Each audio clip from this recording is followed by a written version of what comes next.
تنا عدتاتنا هم زت فلتوان حمش تسوي 4 تسوي إلى الكا وددريو خزون يسمع نيران لخنا عديت يناقران نيران بزحلة سواءنا خي مسلم زم طلعتنا خنقصلينا خونا تقال بالنجرون اللي مالتيو سلازي خزون سلا سلام مالت تجارو سلا سلام وقعنا بتعمي عوي معاله غير يلريو خارجي بمقصال تينا سلام سمعنات ليترد سبني إلي أمني من إلى فرصة للول سجل سوي يتردد تجراويني إليه أمني أنا مغنياتو تنا مجمع رقمة الخل تأيو معناته فلوت أطيل أنت نتبتات حدث عدك مفتاحيو عدك مفتاح تاي مالتيو تي بارتي تحقوت مرجع الجارة بارتي عدك تحس للي فكر فوريم وي مالتي سلازي عدك فتح يقبع قديتها مالتي يخوني الأول كأيت كأتي يخوني عفار أتي حقها خبر عوشت تقراون حقها خبر يفكري عند عرت عدكنا مفتاح جيزتنا ويحكاس أو كامب يقصن الجبوة مالتي نوري لنا جن لك درجي أو كد مدتاتنا يرشن نيري لهم لو جوعنا برايا أو كد مدتاتهم يرشن لهم مالتي سلازي تعدك مفتاح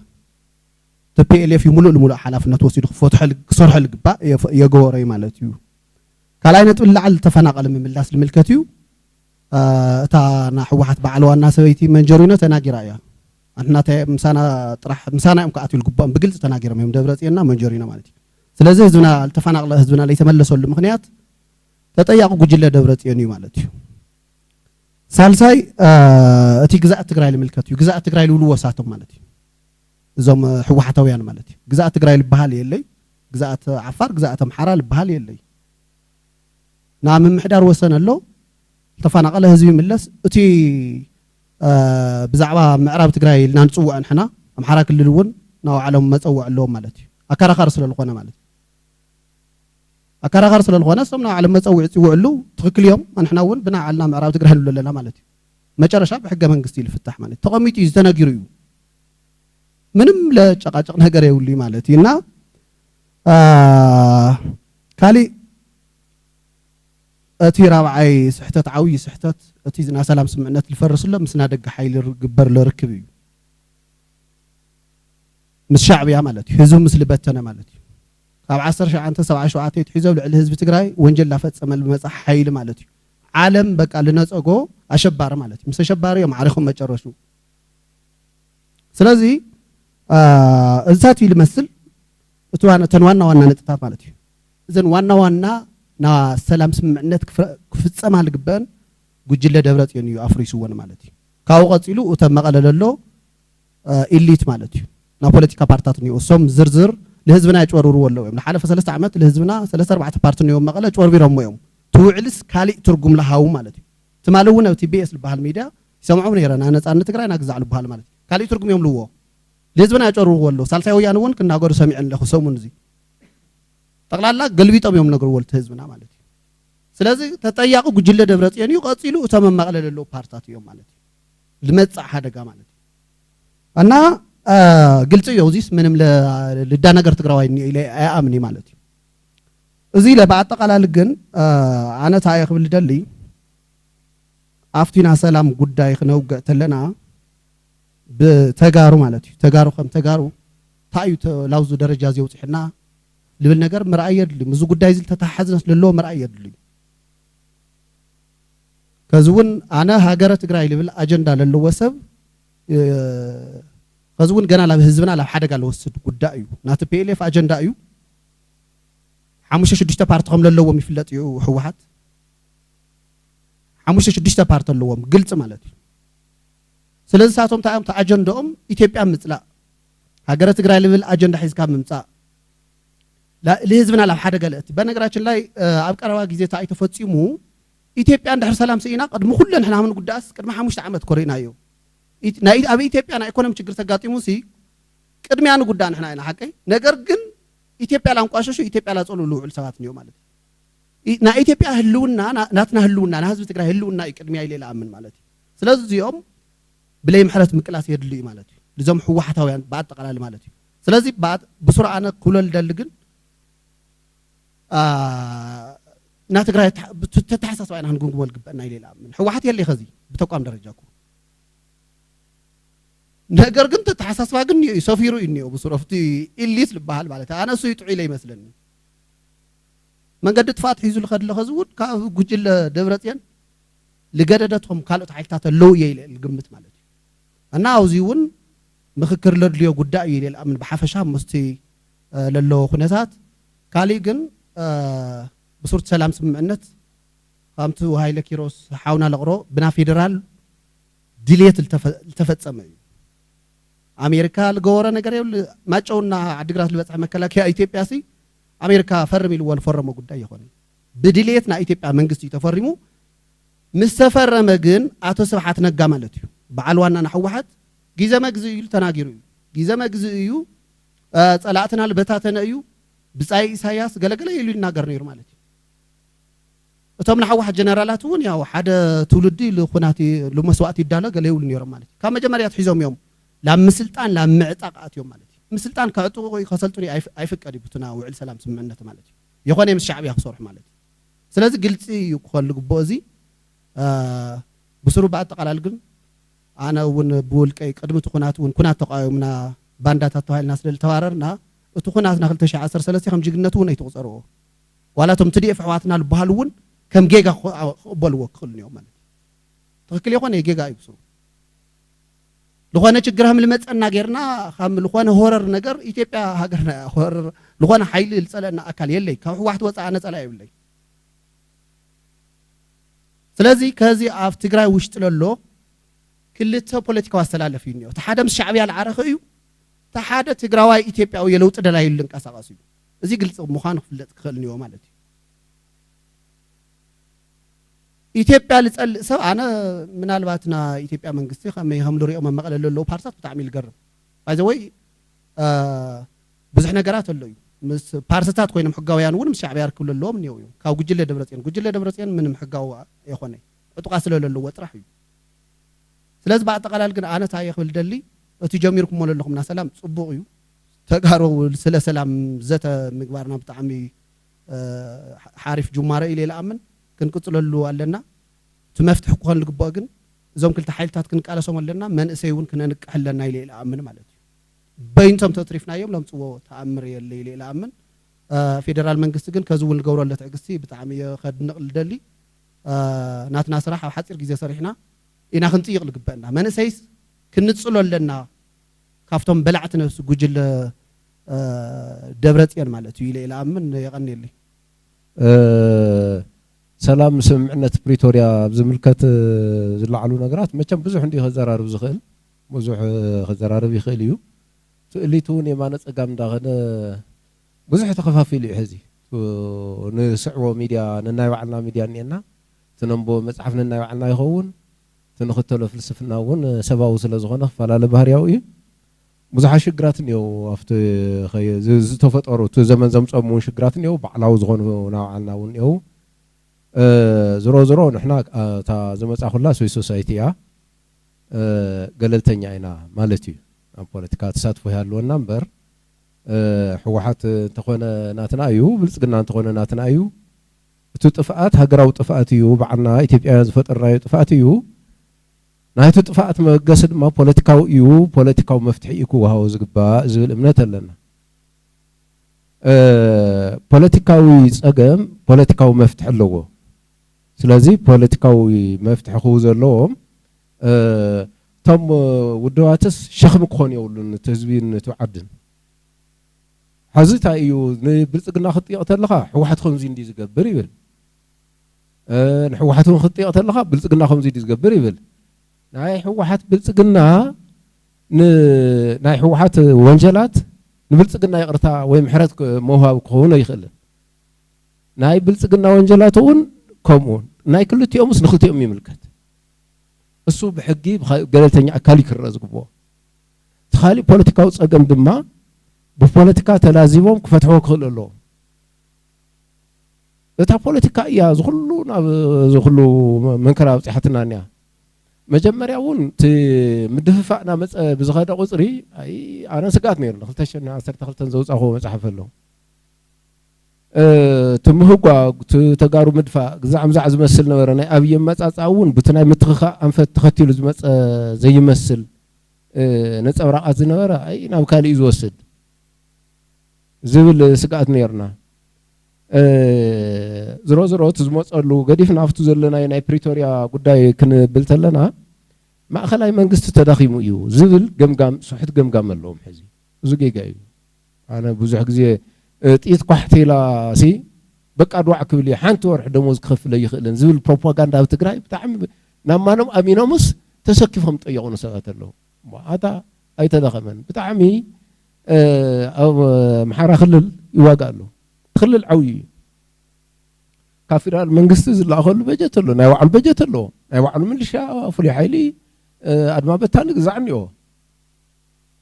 تاغوت فانو يفلتا تملشة يفلتا فلي حيلي بعزله يفلتا سلازي بجت كعا صبو بجت له منافتك دمي أزو هابيو نايا محارة كل الوقع سوء أن تطانيو بتخلل يزودا نفير المنقست ذنك يكون هذا دخلت كامبي قاصل هلو وي اورالاتي قاصلا هلو انك حلفا كامبو زي حلو وتادر تخوينو نوع ملكات زرست خندزو زاكل ما خلاي منقست بحسيت زبصح وق اندا تخايد يزول امنتي بلينا انا بقلقم قامي مالتي اورمياون تمساسالي ابو تقراي دتاي داخم لي تخلل كو داخم زلا ايز غورونيو ما خلاي منقستي تداخيمو يو زول جيجا مات صحت نبال سلسة داخل بقليل كنا ودقينا زول ميس كالكوليشن سو سويلو بدم بجنون لي تزحساب قال اي تصمدو افتو على سمعنا بريتوريا تاع يزبل كل نجر بحق منقست مسارته ودا يزبل بحق منقست مسارته ودا مالت حوحات وين ناي بعلو خب تقدم بعلو كاب حق زي منجو مرج ابورد خللات كطايشا زي تفقدلن هالو حق منقست عنقص 100 كلتن زلو مرج ابورد ناي متياش سلطان ناي فيدرال منقست هالو بعلو مرج كوميشن اطايشو بعلو نوعلو مريصو منقست زغبره دحرو زفرسو خزخ عفتا بريتوريا بحق منقست مسارات كتكون تلا تافقادو وزرخبا كاب مرج ابورد تخون مالتيا مرج ابورد وقنا تزهيو حقاوي تيتخون كاوص عزلا تن فرقت زول مناسب زراي قصلي نا منغودا سمع اندهر هوينو زي جاي مهنياتو تحق منقست يا بعلم يوم صحفوا معها سلازي تصمدو يدحنهم دخه شعبيا حزي بزي طراطر سلازلو شيخولم يمجمريا توقس كعز جمروا سعيرهم نعم أخلاي منقست مصيوم نا إثيوبيا هزو حيزم كموصن يوم يلس لازفرح نعوزي خيموصو أي حقزهم توق تسعيرهم كعانا مريت إرترا خياتو نديترانس ندي خطقمولو برحوق نمتراف نصلا ندي خطقمولو ديترانس إزبالز تسعيرهم مسئنهم نعم إرترا خياتو كعا نيشتين دادخوم كم أنا قبراو أيو كنتاختخم فنجال مبر أي حقزهم أفتر أول بوليتيكا يتسرح شرح حويسكا يسرح بوليتيكا فانو ون بخلتا من قدي أي حقزهم نمنتاي الشيخو لميو سكع خجمرو مغنياتو مسجمروا حدا سراوي تريقوا لو أدي سابا بحادة تأتينا عبلا لايك خوني أمسهم لعلوائنتنا تم يزخواني يلو كتر كسقي حسي اللوم كبلي قال اي حيلن ترخيهم مريت قزع مزع زولو حتى لو ميو سلازول لعلينا عاسهم يتنكلو ندهر حق نزرارو توهايلنا نتنكلس سلازي نخجمر واتو إجنا تخربيت خوعوا يوم مساهم إني أنا زولوهم برخلت يوم حالتات أبجبط حس كونترلو بينهم يوم زنافتقو وانا أتبولتك يتسرح كونفوي تصعينو ناخذ بولدي حتى اربجز تكسو يمثلن انا ميس كالكوليت غيرهم يوم حزي كم خزي قدم يكونني وللو فرق حيلهم كيمسينهم نيو فتقراي زنور فرق حيل كو يوصيني حزي جنرالو مسمرحتو سراويتو بوليتيكانيو 500 كو واحد حيل قنيسانيا كم قدم يكونن ما تاي حيلي زرابحو حيلني حزي تقراي كو فرق كو يني حزي مالت genuinely أنا independent اللي خريطة اللي خدت نجار بحق أو نوتن رأيه بميزان رأيه يختاي كاو جن نحنا خم تغلى خم هاجرون نينا ودكت ناي معربويان قصر حزب أفريقيا قنصلو زبل استراتيجي له نا أفريقيا قصر قنصلو أفريقيا بهافتي زمع بالعديو تريسورس نحنا خم تقبلوا ندحر كلنا تقصري قنصلو تسبوق زع زبل له أنا تخريكم يخلي فيديو اللي تزاروا بميديا تزاربي ناي بزحات دكاتره دكزع خم تذكروا حرق زي ناي فرنساي دكتورات إيبو زي كوفيد 19 دي إيبولا فيروس يزنورا وزي بأفريقيا فتنة يموكر زبل أوصيهم دكتور تيودروس بمسرح ناي WHO مسارات ينبر بساينتيفيك مسرح ينبر أفريقاوي وي فرنجي زبها ليلن كل سبيو يلو بزحوا جواج زبولو لك زي نيرو سلازي قصر حزب أفريقيا نما الناس ما توقع حدا مسارحي إذا أجندا زي بالحترينا توقس أو زعد تنزين السراسرو وسط زلنا بوليتيكاوي سقم ببوليتيكاو مفتحي منقستون نيشتي إكسترا مايلس خيرو زفتح له ميكانيزم تزفتر كالاي أفتو باي ذا واي تعبي إثيوبيا إلى زعم زلنا أمريكان إيديو أمريكا political containment زولو كلتا تحيلتات يفطرمو يلا قوم دحري تحلالو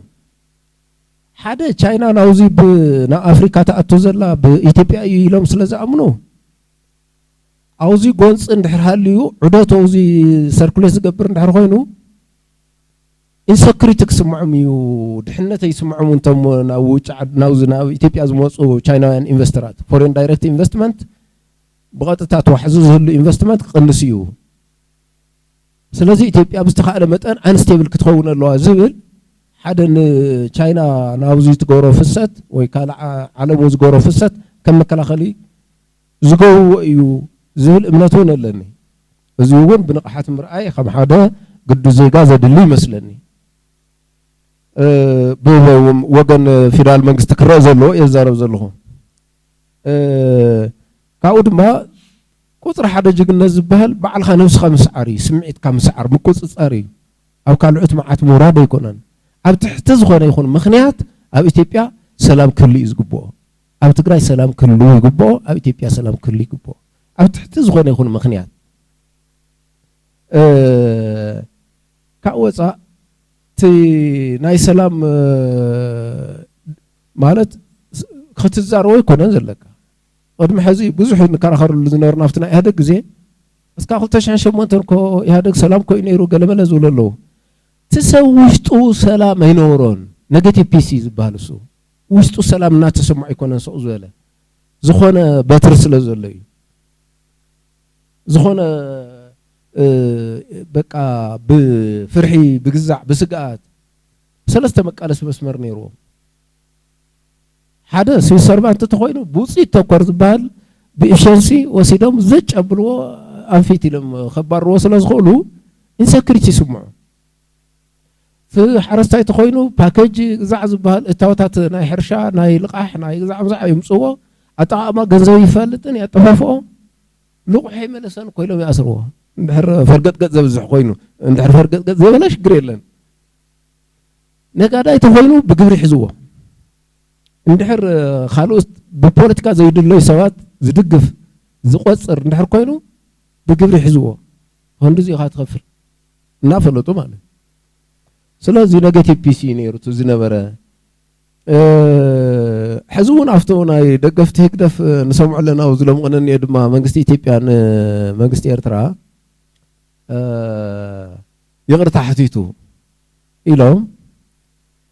نحنا قلنا هزوا جنبار كان أمت كل إزولو سو جن قم بحبح يقولوا قال زول أنتني يقولوا نو يجاجي يوم زلوا وزي تقريني عن الزارة زلنا دي سبان خون بر أبيرترا زلون أو خالي زلون إيرتراون سلا سمعوا هاي تجاجي يو مالت أنا زي مثلني سؤال كان هلا خاقد في تلقاسس وأسئل كان خميخا يا سيد لو يزلوا مهنياتو قدف النهر لو شماق اللي النهر سيد دلس تني أو خناتات نورينا زلنا أفتزل لو خناتات خوين كاس واي بسرعة شم درتش ما قلك قوم تخوينهم زقورو خيدي عرض خاله نايتي ديليت حزام in between خالي من قدوس يوم miss of exit زقورو أكلات اليوم سو خالي بمنجست إثيوبيا nomination زخد نهر خوين جن سكوي قرطات أو قنيري خلي محورسو علم نفعنا يحجز له نحو واحد يحجز له زولون يريو سلازي زو خمسة لا كرما ودلادل باتيخون أبسلام جن صنع مركز تزهلو بوجن منجستون تخالي زقورو جيجا نسون بخالي ملك أخدق ميولن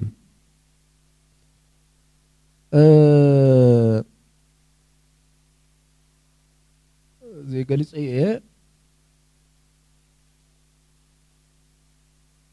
يا أفتو دحرس معنا بريتوريا حدا حنت خال علاز دلخو طعم محزني سلازونا بطعم سلا تحزننا أنا خمت فلت وافتو وجز نورس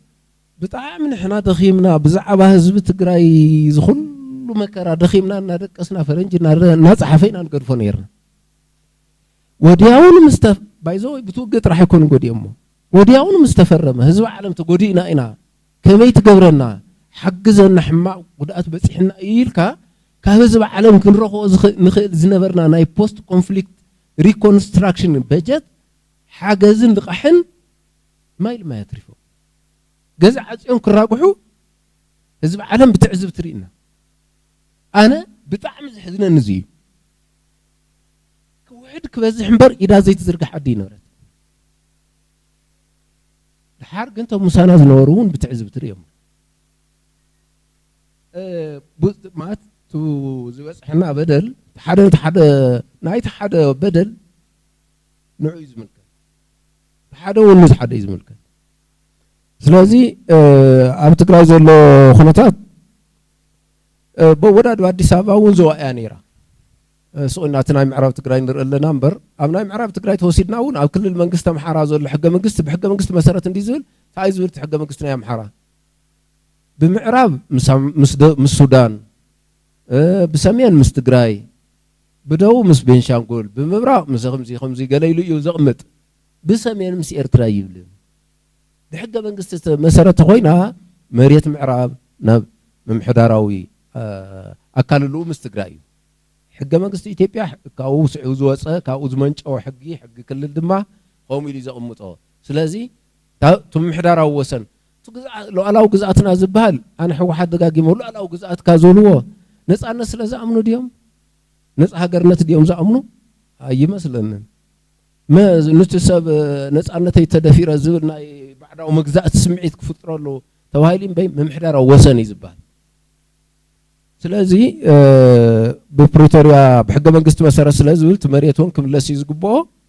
كاو نيشتي تشامي خاص لزبال زلخو زي أخو قارت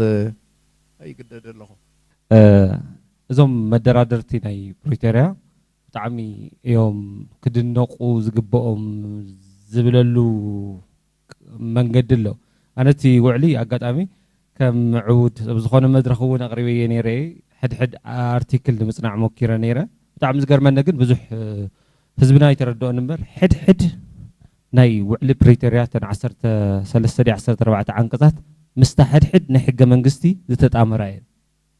زي كونني لكم قلت نزخل سب نحر اللي ياو زجيجي نعم نذكر أمثالكم دا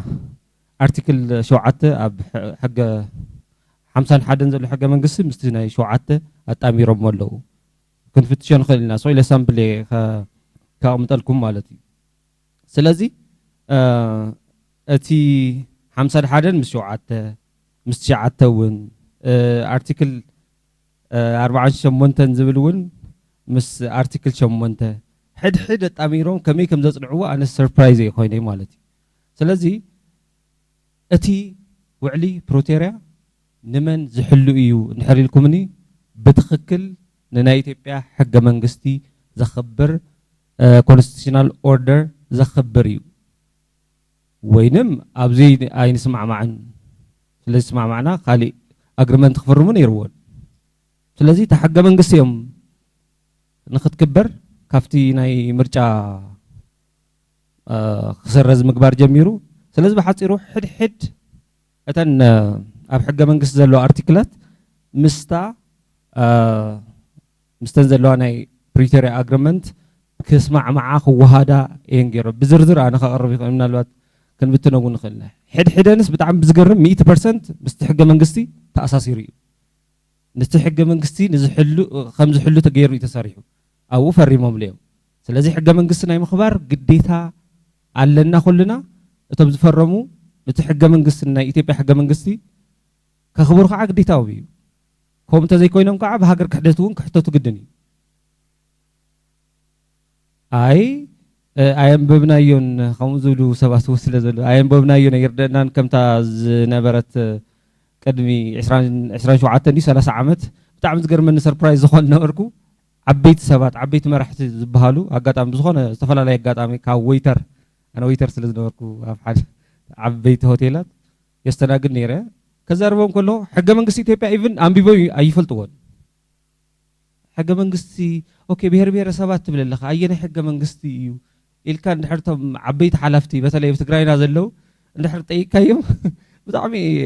زحفر نيره مالت أيفلتون رجزني أبتقرأي كوينو بريتوريال الزمرسب حج دويلنا أوكي كندي عنكس اللو أتي نتقرأي إنترست زحلو ناي بريتوريا عنكسس أنت يزبل إلكم تتحطوا بتعمي أبتوب ده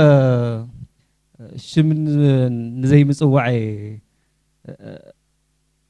مالت قشش قبل هذا حسب زلهم أي فلتون نا إثيوبيا حق منقستي كالوت يوم صحيفهم لهم كالوت مهرات نيرمهم صحيفهم لهم نالوات تقريبا مصر ملست إنفولف غيري خون خاو أي فلتون أمانني أبزو خوانا خركرامون بولد خوينام مس دكتور أبي أم مدرخ كوفي لهم كما قلت يخولون ناي فلتتن ناي قلال صقمن اللوم the same is true here right now حجون داو على بريتورياس تقيسهم تخراخيرهم أي فلتوان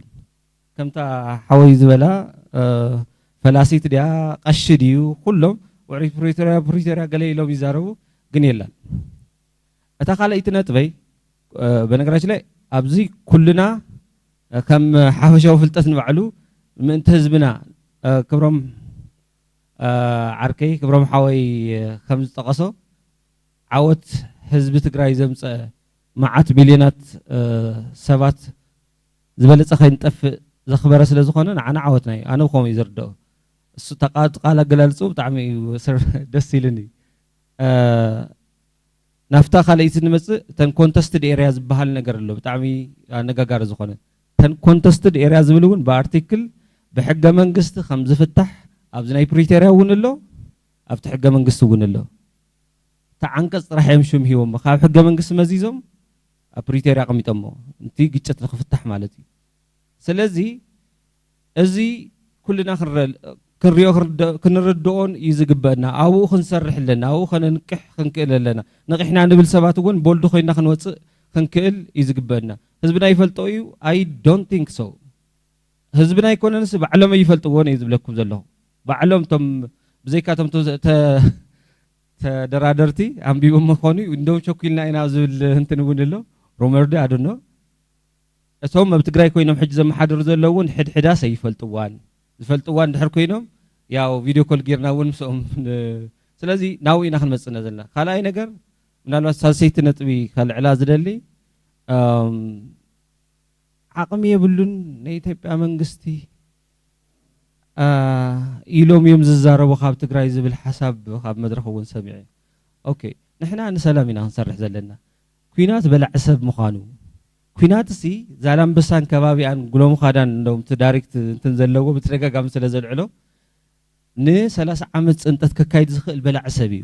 ولا نا إثيوبيا منقستي عقمي يحلو نحوها سبورت زقبر كن كاب إثيوبيا منقست زحشه كاب زحج زل منقستي زحاشن عون قبل زخل بايتا يلنا بزي ولا ناي بلصقنا منقسته زوردون ርግፀኛ የዝብለኩም ንስናይ ሕወሓት አተሓሳስባ ክሽከም ዝኽእል አተሓሳስባ ድሕሪ ኣብይ እውን ክመፅእ ይኽእል ምክንያቱ እዞም ሰባት ልዕሊ ሰይጣንነት እዮም ሰይጣን ዘንዓቑ ጭካነኦም ካሊእ ሚልዮን ያው ስለተገለጸ እንትን ካሊእ ሚልዮን ንኽበልዑ ዝዘጋጀው ዘለው እዮም እንደገና ከዓ ህዝብ ሃገር ከም ዝኣርግ ህዝቢ ብዲክታተርሽፕ ወዲእኻ ከም ተጽንቶ መረጋገጽ ማህተም ዝኾነ ሸዓብያ ንዕኡ ምኽታል ማለት እታ ህዝቢ ማለት ብዙሕ ግዜ ኣነ ኣብ ኣምሓራ ክልል ከለኹም እዞም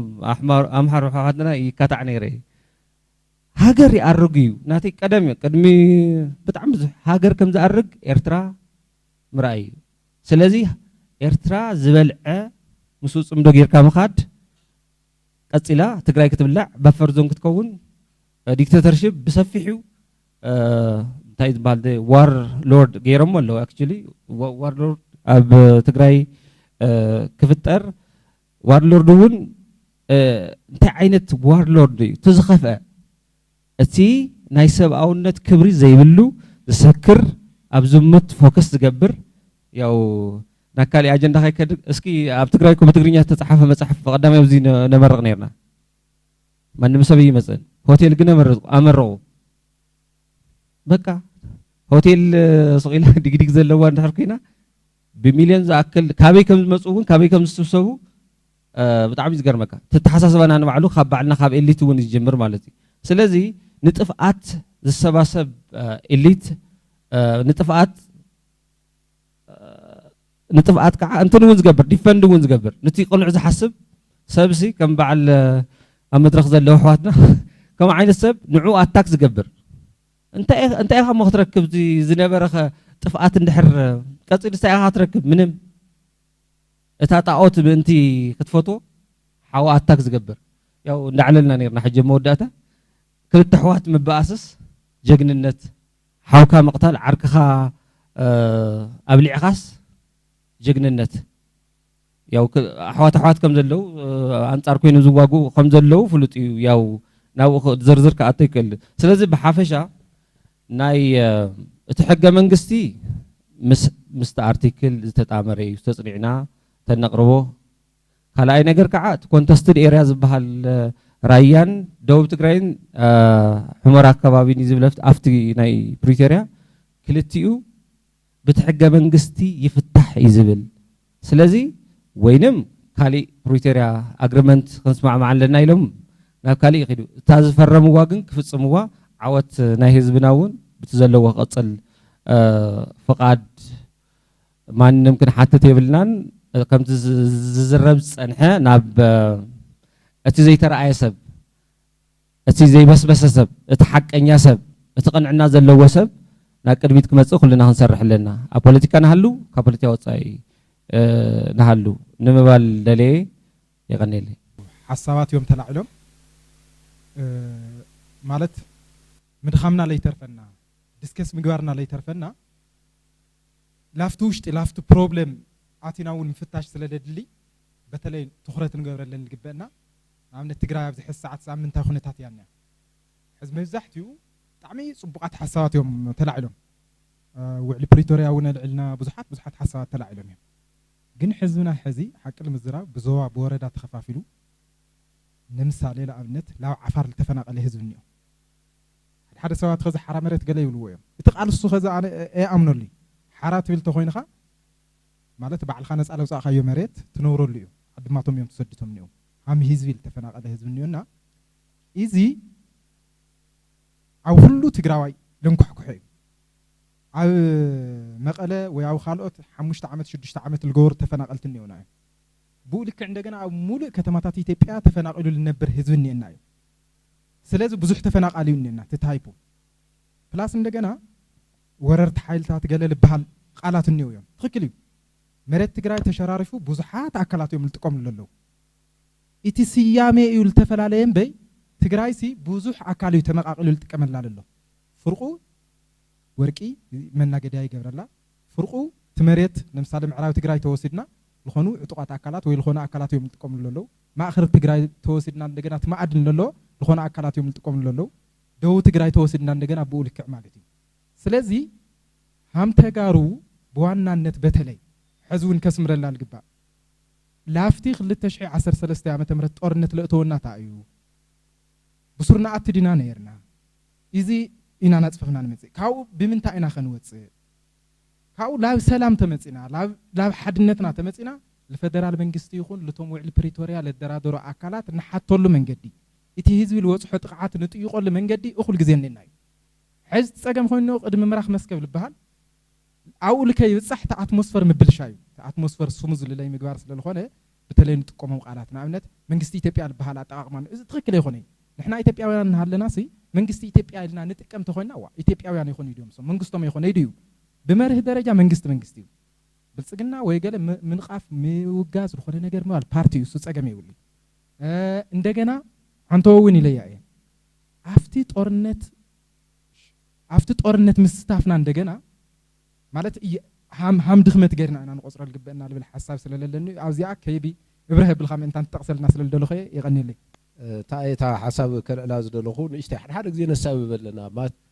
ኢትዮጵያ ዛ ኢምፓየር ገለመለ ዝብልቱ ኣብ ትግራይ ኒዮ ኢትዮጵያ ከም ኢምፓየር ኢትዮጵያ ማለት ዓድያ ጉዝ ትግራይ ዓድያ ኢትዮጵያ ዓድያ ሰባት እዮም ልዩነት ፈጥሩ ሰባት ድማ ውልቀ ሰባት መልአተ ህዝብ ይኮነ ነፈላላይ ዝፈጥር ውልቀ ሰባት እዮም ዝመርሑ ኣብዙ ወገን ማእከላይ ኢትዮጵያውን ናይ ቁጽሪ እሱኳ ናይ ፖለቲካ ምሽግሻግ ተገሪኡ ሕዚ ምራራ ሰምዐዮም ኣለኹ تقصري يسرح زبل ناي بوليتيكا مش شاغيرنا نايلوم يوم نحن 50 عامات مولو تقاليسنا كوچ زمص فرنجي نهزورو محتو انت ايو يلو يطيقنا هزت كوزنا اندحر اسكا هز كله حزب حزنا زي تفلطه قصري يكونن كوزوسن نمقله قطيلو مياتو لو انا ግን زبل ناي بول حد غزياب او ام ان زهو انترفيو سمع له بوغان زيون ناي قصري تاشمو ماجوريتي تايران يزبال سئلكا بدمنفس كدفتت زدل ነገር ነው ኢሃፓ ኣብ ታሪኽ ኢትዮጵያ በጣም ዓቢ ውድብ ቫይብራንት ዝኾነ ብዙሓት ምሁራን ነው ዝዕሰለ ብላዕለዋይ ነዝመርሕዎ ደቂ ኢሮብ እዮም ነይሮም ኢሮብ ስቲል ብቁፅሪ ተወሲድካ በጣም ውሕድ ህዝቢ ግን ስናፍጭ ዝኾነ ብጣዕሚ መቃረት ዘለዎ ህዝቢ ብጣዕሚ ምቁር ዝኾነ ህዝቢ ስለዚህ ሐሳብ እዩ ገዛኢ ክኸውን ዘሎ ቃላት ዓለም ዝመርሕ ትቦገን ኢትዮጵያ ዝመጽ ዘሎ ዘይ ምኽንያታዊ ስኡልካ ተዓጉድካ ሃምበጊዕ ዝኽየድ መንገዲ እውን ብፍላይ መሪሕና ዘሎ ኣካል ቁሩብ ሚዛን ከትሕዝ ክኽእል ኣሎ ብወገን ትግራይ እውን ዛ ኢምፓየር እዚ ኣያ ጸላኢትና ገለ ዝበሃል ነገር እሱ ኣነ ተን ኣይንኽእላን እያ ኣብ ትግራይስ ንመይና ተን ንኸውን እውን ኣይንኽእላን ባዕና ኮይና ዘይንኽእላን ኢና ሕዚ ብልጽግናስ ንሻዕብያ ጋቢዝዎ እምበር ሻዕብያ ይኮነን ወንጀል ሰሪሑ ኢሎም ሓቀ ከንጽህዎ ይምክሩ ነው ዋሞ እምባርዳ ሕወሓቲ ጋቢዝዎም እምበር ብልጽግና ካኣቱ ደልዮ ይኮነን ኢሎም ዝከራኸሩ ድማ ሓቂ ይኸውን ማለት እዩ ብዝሎጂክ እዚ መሰረት ሕወሓት ስለዝጋወዘ እምበር ኣብ ትግራይ ዝኣተወ ጦርነት እዚ ገለልተኛ ሞያተኛ ዝኾነ ካብናትና ምስ ስምዒት ምስ ጉዳት ገለ ዘይተኣሳሰረ ዓለም ለኸ መጽናዕቲ ኣትዩ የጽንዕ እዩ ምኽንያቱ ሓደ ኣካል ንዋዕሉ ዳኛ ኮይኑ ናይ ዋዕሉ ኬዝ ክርኢ ይኽእል ፌደራል መንግስቲ ይኹን ሕወሓት ይኹን ካብኡ ወጻእ ዘሎ ነገር ግን እቲ ናይ ትግራይ እውን ኣነ እንታይ እየ ዝኣምን ክጽናዕ ኣለዎ ጽንዓት እዩ ዝውስኖ ሃገር ስለ ዝኾንና እውን ትግራይ ንመይና ሃገር ስለ ዝኾነት እውን ትጉዳእ ማለት ኣይኮነን ስንቅና ሒዝና ኢና ንመጽእ ምኽንያቱ ኣብዚ እውን እንታይ ዝብል ራእይ ኣሎ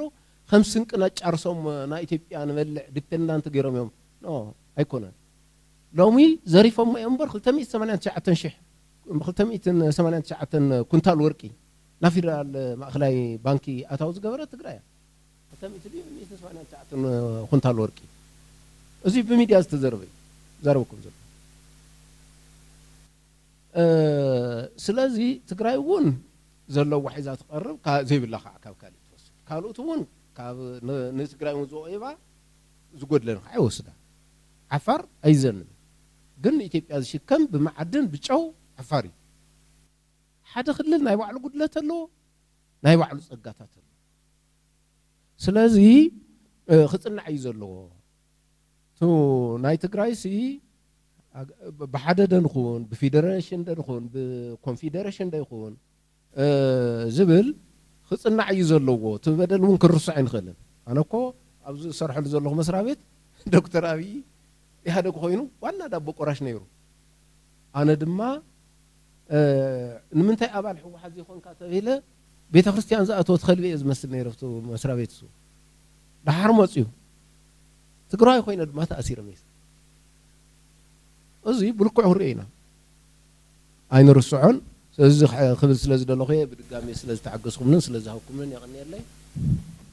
ፅቡቅ እምበር መዛዘመ ክንገብረሉ ጉዳይና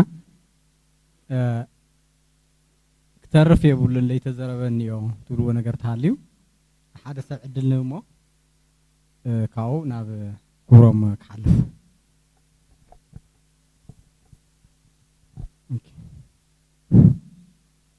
የለን ማለት እዩ ስለዚ ብቀጥታ ናብ ክብሮም ንሓልፍ ለና ሓንቲ ነገር ክብላ ዝደሊ እቲ ዘመኑ ዘመን እንዮ ኩሉ ግዜ እንታይ ይበሃል ሕማቕ ጥዑይ ግዜስ ሰነፋት ይፈጥር ጥዑይ ግዜ ተኮይኑ ሰነፍ ወዲ ሃፍታም ሓደ ግዜ ሰነፍ ይኾን ኩሉ ግዜ ከይብል ጽንዓት ስለ ዘይረኣኹ ወይ ስለ ዘይገበርኩ ማለት እዩ ካብኡ ሰነፍ ሰብ ከዓ ሕማቕ ግዜ ይፈጥር ማለት እዩ እቲ ሕማቕ ግዜ ጥዑይ ሰብ ይፈጥር ስለዚ ሰርክል እዩ ማለት እዩ ቪሽስ ዲኾን ቨርቹወስ እንድዒ ግን ሰርክል እዩ ስለዚ ህዝ ዘለናዮ ዘመን ሓቂ እዩ ዘመን ሓቂ ምንም ክንሕስበሉ ዘይንኽእል ደረጃ በፂሕና ኢና ሞኪርና ኢና ክንሕሱ ክነምስል ግን ኣይተሳኽዕን ማለት እንድሕር ዘይሰሪሑ ሓሶት እዩ ባይዘ ሓደ ነገር ተዘይሰሪሑ ሓሶት እዩ ሓቂ መሲሉና ገይርናዮ እንተዘይሰሪሑ ሓሶት እዩ ብውፅኢቱ እዩ ዝልካዕ እምበር ኣነ ስለ ተዛረብክዎ ኣይ ትኽክል እየ ነይረ ክብል ግቡእ ኣይኮነን እዚ ናይ ዘይመሃር ሰብ ባህሪ እዩ ዝመሃር ሰብ ግን ካብ ባዕሉ እዩ ዝመሃር መጀመርያ ካብ ባዕሉ እዩ ንባዕሉ እዩ ዝቕይር ናብ ካሊእ ይበፅሕን ስለዚ ኣይኮነን ዶ ንሕናስ ሕወሓትን ሻዕብያን እኮ ሓቂ እኮ እዮም ዘውግዕሉ ይሕሱ እኮ ይኮኑ ዘለዉ እንታይ ሓስዮም ሕወሓትን ሻዕብያን ሓደ ኢና ይብሉ ኣለዉ ቀደም እኮ እዚ የስቅል እኮ እዩ ነይሩ ሕወሓት ሻዕብያ ኢኹም ተልካዮም እኮ ሰብ ይስቅል እኮ እዩ ከመይ ጌርና ሻዕብያ ንኾን ንሕና ዩኒቨርሲቲ ዝኸፈትና ከምዚ ዝበለ ተሓሳስባ ዘለና ከመይ ጌርካ ምስ ሓደ ሽፍታ ተወዳድረና ኢሎም ካሊእ ዘረባ እዩ ነይሩ ግን ሎሚ እንታይ ይብሉ ኣለዉ በቃ ወላዲና እዩ ብግብሪ እውን ብመንፈስ እውን ሓደ ኢና ከምቲ ዓንቲ ወይ ትብልዎ ዝነበርኩም ሻዕብያ ክወርር እንተመፅኡ መንግስቲ ኢትዮጵያ ምስ ሻዕብያ ኮይና ክንስዋዕ ኢና ይብሉ ኣለዉ ሻዕብያ ብወገኖም እንታይ ይብሉ ነይሮም ንሕና ወያነ ዝበሃል ኣይንፈልጥን ባዕልና ኢና ካብ ሳሕል ጀሚርና ዝኩሉ በረኻታት ፈንፂሕና ነፃ ዝወፃና ይብሉ ነይሮም ድሓር ሎሚ እንታይ ይብሉ ኣለዉ ክልተ ሻዕብያን ሰለስተ ወያነ ነይሮም ብሓደ ተሰዊኦም ብሓደ ዓሪጎም ዝበለ ጀነራል ኢኹም ዶ ናይ ሻዕብያ ጀነራል ማለት እዩ ክልተ ወያነን ክልተ ሻዕብያን እዮም ሰለስተ ወያነ ነይሮምስ ተሰዊኦምስ ብሓደ ዓሪጎም ብዓይኒ ዝረአዮም እዩ ዝመስል ክዓርጉ እንተለዉ ስለዚ ከምዚ ዝበለ ክትሕስበሉ ዘይትኽእል ዘመን ኢና በፂሕና ካብኡ እታ ሓሶት ንብላ ዘለና እታ ንፀልኣ ዘለና ፅምዶ ባዕላ እንታይ እዩ ህዝቢ ትግራይን ህዝቢ ኤርትራን ሓደ እዩ ይብሉና ኣለዉ እዚ ሓሶት ድዩ ክብሮም ዛላንበሳ ይገዝኡ እቶም ፍርቂ ቤተሰቡ ኣብ ስራሕ እዮም ዘለዉ ስለዚ ኣብ መንጎኦም ወያንን ሻዕብያን ኣትዮም እዮም ፈላልዮሞም ድፋዕ ሰሪሖም ኣሎም እምበር እቶም ክልተ ሰባት ዝተፈላለዩ ክኾነ ይኽእሉን እዚ ንኣይ ይሰርሕ ንኣኻትኩም ይሰርሕ ማለት እዩ ሓደ መቐለ ሓደ በስመራ ኣሎ ሓደ ኣዲስ ኣበባ ሓደ መንደፈር ኣሎ ወዲ ሰብ ከምኡ እዩ ንኣና ዝተፈጠረ ነገር ኣይኮነን ናይ ኩሉ ወዲ ሰብ ታሪክ እዩ እዚ ኣብ ኣሜሪካስ ቤተሰብ የብልና እንዲና ስለዚ እንታይ እዮም ዝብሉና ኣለዉ ሻዕብያን ሕወሓትን ከም ሓድሽ ሳይንስ ማለት እዩ ህዝቢ ኤርትራን ህዝቢ ትግራይስ ሓደ እዩ ሻብሎም ኣበይ ነይሮም ተቐደም ከምንታይ ሓደ ዘይኮነ ዓቕሚ እናሃለዮምስ ሓደ ምዃኑ ዘይነገሩና ኣስመራ ጻዕዳን መቐለ ጸላምን ትግራዋይ ረሳሕን ኤርትራዊ ጽሩይን ትግርኛን ትግራይ እናኸፋፈሉ ዝነበሩ ህዝቢ ትግርኛስ ትግርኛን ትግራይን ኢሎሞ ኣብ ክልተ ከፊሎሞ ማለት እዩ እዚ ዝገብሩ ዝነበሩ ሻዕብያን ወያነን እዮም ካልእ ኣይኮነን ንሕና መን ሓቲቱና በይናይ ዕድልና በይናይ ዓቕምና ክልቲኦም ገሊኦም ኣዲስ ኣበባ ገሊኦም መስመራ ኮይኖም ነቲ ህዝቢ እናኸፋፈሉ እናባልዑ ድፋዕ እናሰርሑ እዮም ዘንብርዎ ኣብ ዛላንበሳ ዘሎ ድፋዕ እንተትርእይዎ ኣብ ኣዲስ ኣበባ ዘሎ ኮንዶሚንየም ይኣክል ሰብ ንምቕባር ክንደኡ ዝተንኮሉ ሰብ ንምንባር ክንደኡ ተዝቐንዑ ህዝቢ ትግራይ ኣደዳ ስደት ኣደዳ ዓሳ ኣይኮነን ኣይመኾነን ነይሩ ዝገርም እዩ ኣንጎሎታት ኣለዎ ድፋዕ ማለት እዩ ሰብ ንኽሞተሉ ኣንጎሎታት ኣለዎ ዝድነቕ እዩ ማለት ሰብ እንድሕር ከፊኡ ክንደይ ምዃኑ ስለ ዘመነ ሓቂና በፂሕና ይኽእለኩም ደልየ ዘመነ ሓቂ ኣነ ትማሊ ዝብሎ ዝነበርኩን ሎሚ ዝብሎ ዘለኹን ተፈላለዩ እዩ ግን ኣሚነሉ ተረዲኒ እምበር ከምስል ደልየ ኣይኮንኩም ስለዚ እንታይ እየ ክብል ደልየ ምንም ክንሕሶ ኣይንኽእልን ኣብዚ ሕዚ እዋን ዘገድሰና ነገር ህዝቢ ትግራይ ከመይሉ ካብቲ ኣትይዎ ዘሎ መቐራቕር ከመይሉ ይውፃእ እዩ ሓንቲ ፎቶ ኣላ ሪኹማ እንትኾንኩም ኣብ ባሕሪ ዝበቖለት ኦም ኣላ ኣፍታ ኦም ሰብኣይ ኣሎ ዝተንጠልጠለ ሰብኣይ ብልዕሊኡ ገበል ኣሎ ብታሕቲ ሓር ገፅ ኣሎ ሪኹማ ኢኹም ኣብ ሶሻል ሚድያ ብዙሕ ግዜ ተዘዋወር እያ ስለዚ ሰብኣይ ተንጠልጢሉ ናበይ ይኽድ ንላዕሊ ከይኸድ ገበል ኣሎ ንታሕቲ ከይነጥብ ሓር ገፅ ኣሎ ናበይ ይኸይትልዎ ሰብ እዚ እዚ ማለት ህዝቢ ትግራይ ማለት እዩ እዚ ማለት ህዝቢ ትግራይ ስለዚ ህዝቢ ትግራይ ከመይሉ ክወፅእ ኣለዎ ካብዚ ነገር እዚ ኢልና ምሕሳብናስ ጌጋ ክኾነ ይኽእልን استراتيجينا እውን ሰርቫይቫል ስትራቴጂ ከመይ ገይሩ ሰርቫይቭ ይግበር እዩ ከመይ ገይሩ ካብ ዓለም ተወዳዲሩ ቀዳማ ይውፃእ ከመይ ገይሩ ንኢትዮጵያ ይፅረፍ ኢምፓየር ይበል ግዛዕ ይበል እዚ ናይ ፅሉላት ብሄርተኛታት ባህሪ ኣነ ካብ ቀደሞ ይኣምነሎም ሓቂ ዘረባ ኣብ ተቃወምቲ ውሽጢ ዝነበሩ ናይ ሕወሓት መምሰልቲ እዮም ንኢትዮጵያ ብምርጋም ንኣምሓራይ ብምፅራፍ ንትግራዋይ ፅቡቅ ከምስሉ ዝስዕሩ ዝነበሩ እዚ ኣነ ገይረየ እንተኮይነ ይቕፅዐሉ ኣብ ቅድሚ ሕጊ ማለት እዩ ቀልቢ ዘይብሉ ብሄርተኛ ካብ ንፀላኢ ንባዕሉ ዘጥፍእ ከይዱ ከዓ ተፋሊጥና ኢና ቀስና በለኻ ህዝቢ ክፈልጦም ይኾን ስለዚ ብስም ተቃዋሚ ናይ ሻዕብያ ኣጀንዳ ብስም ተቃዋሚ እቶም ሎሚ ፅምዶ ዝብሉ ዘለዉ እኮ ተቃዋምቲ ዝነበሩ እኮ እዮም ምሳና ዝነበሩ እኮ እዮም ስለዚ ብዚ ፍጥነት እዚ ናይ ሻዕብያ መምለኽቲ ክኾነ ይኽእሉን ኣብ ውሽጦም ተዘይፀኒሑ ማለት እዩ ብዚ ፍጥነት እዚ ቶምኡ ዝነበሩ ቀርኒ ዝነበሮም ብሄርተኛታት ሎሚ ኣበይ ኣለዉ ከመይ ኣለዉ ባዕልና ንፈልጦም ስለዚ ንህዝቢ ትግራይ ቀርኒ ኣይኮነን ዘድልዮ እዝኒ ሕልና እዩ ዘድልዮ ዝተፈለየ ሰብ ኣይኮነን ምናልባት ዝተፈለየ ረብሓ ዝተፈለየ ክልል ዝተፈለየ ሃገር የድልዮ ይኾን ከምኡ ጌርካ ግን ክስእሉ የብልካ ምስ ጎረባብቶ ባኢስካ ዝመፅእ ነገር የለን ስለዚ እንታይ ንምባል እዩ ኣብ ፖለቲካ ኩሉ ነገር ዳርጋ ተፀኒዑ እዩ ንሕና ኢና ዘይንፈልጥ እምበር ኩሉ ነገር ተፀኒዑስ ወዲ ሰብ ካብ መሬት ሓሊፉ ኣብ ማርስ ምንባር ዝጀመረሉ እዋን ንሕና መሰረታዊ ናይ ፖለቲካ ርዲእ ዘይብልና ምዃንና ብጣዕሚ ዘሕዝን ብስሩኸ ሰባት ዲና እዩ ዝመፀለ ሕቶ ብስሩ ሰባት ዲና ብክልተ እግርና ንኸድ እምበር ንሓስብ ዶ ካብተን ህባይ ካብቲ ወዓግስ ብምንታይ ኢና ንሕሽ ምክንያቱ ወዲ ሰብ ኢቮሉሽነሪ እዩ ካብ ዘመነ እምኒ ናብቲ ህዝቢ በፂሕናዮ ዘመን በፂሐሎ ማለት እዩ ሎሚ ኣእምሮ ክሓስብ ዘይኽእል ሰብ ኣእምሮኡ ተገጢሙሉ ክሓስብ ይግበር ኣሎ ዘይዝክር ሰብ ዝጠፍኦ ሰብ ከይርስዕ ይግበር ኣሎ ንሕና ከንታይ ኢና ንገብር ኣለና ንሕና ከዓ እምባ ሒዝና እንተዘይተታኮስና ንብል ኣለና ማለት እዩ ንሕና ንብሎም ዘለና እቶም ካባና ዝወፁ ክፉኣት እምበር ንሕና ኮይንና ኣይኮነን ኣብዚ ዘለና ሰባት ኣይኮናን ክንፈላለ ኣለና ባይዘ ንሕናን ዘይንሕናን እውን ክፈላለ ክእል ኣለዎ ሓደ ዕቡድ ጀነራል ዝተዛረቦ ነገር ኣብዚ ንዘለና ሰባት ይኹን ንህዝቢ ትግራይ ኣይወክልን ክንደይ ህፃውንቲ ረጊፁ ዝመፀ ጀነራል ሎሚ እውን ንሳ እንተዘይደገምኩ ዝብል እንተኮይኑ ሰብ እዚ ሰብ ኣይኮነን ተተኽኢሉ ሒዝካ ኣሲርካ ናብ ኣማኑኤል ሆስፒታል ክኣቶ ኣለዎ ካብዚ ንላዕሊ ስሕተት ክለ ይኽእል ናብ ምድሪ ከምቲ ዝበሃል እዩ ሓደ ሰብ ምቕታል ገበን ብዙሕ ሰብ ምቕታል ንፅህና ዝኾነሉ ዕድል ክምፅእ ይብሉን ቮልቴር ዝብሎ ስለዚ እዞም ብዙሕ ሰብ ዘጥፍኡ ዘለዉ ሰባት 50 ዓመቶም 60 ዓመቶም ንኢሳያስ ሓዊሱ ንደብረፅዮን ሓዊሱ ናብ ሕጊ ዘይቐርብሉ ምክንያት እንታይ እዩ ተፈለየ ጉልበት ስለ ዘለዎም ኣይኮነን ስለዚ ኣነ ዝመስለኒ ሎሚ ዝተኣከብና ስኢልና ክነውግዕ ጥራሕ ኣይኮነን ንሕና ዝጀመርናዮ ምንቅስቃስ ኣሎ እቲ ምንቅስቃስ ዓላማታት ኣለዎ መጀመሪያውን መወዳእቶን ህዝቢ ትግራይ ሰላም ምግባር እዩ መጀመሪያውን መወዳእቶን ኣብ ፕሪቶሪያ ተመስሪቱ ማለት እዩ ስለዚ ኣብኡ እውን ክንህሉ ኣለና ኢለ ይኣምን أو خنللنا مالت نايقدن كنمزقبلنا مالت يكون كم تحوي حاس جورز نورة جزان نانكو حنا أولنا خنون بلولو عدل يلن تسرح يسرح تزك ألس كعيك ألس إنبر كله تقالس يكون أيغل كله هاي ما نتنيا خون أيغل كله نجدا يكون أيغل نايسرح خفلولني نايسرح تخفافيلنا إن النبر توانا نجرجن لو ما علت تيل علنا يخن كذا يجبنا نجر وا نمتى أنا نحنا سعرت مسعرنا ما زابينا